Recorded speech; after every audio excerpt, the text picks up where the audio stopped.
Les Sud-Africains décrivent l'archevêque Desmond Tutu comme un leader intrépide et irremplaçable. Lors de la conférence annuelle Desmond Tutu à l'université de Western Cape en 2011, l'archevêque a vivement critiqué l'ancien président sud-africain Jacob Zuma pour avoir privilégié ses propres intérêts. Il n'a pas hésité non plus à critiquer l'administration de l'ancien président Thabo Mbeki pour avoir retardé le lancement du traitement contre le VIH. Xoline Kamama, ancien politicien local, affirme que le courage de Desmond Tutu a fait de lui un grand leader. Desmond Tutu, kwa government ukhona. Desmond Tutu a été critique à propos du gouvernement actuel. Il a critiqué l'ancien président Thabo Mbeki au sujet de la distribution des traitements antirétroviraux.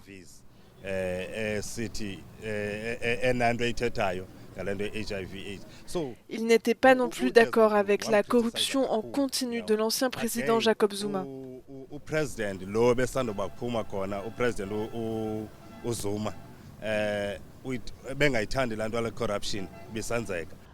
Le leadership de Tutu s'est étendu au-delà de l'Église.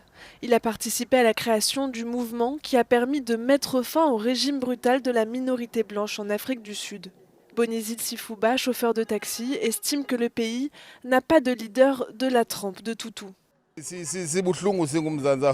Nous sommes vraiment blessés par son décès. Nous l'avons bien connu lorsqu'il était président de la commission Vérité et Réconciliation. Nous nous souvenons de la fois où il a mis sa vie en danger en se couchant devant un bulldozer envoyé pour démolir des maisons.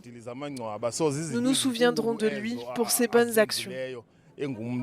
Derrière moi se trouve l'hôtel de ville d'East London dans la province du Cap-Oriental où s'est tenue la commission Vérité et Réconciliation à la fin des années 90.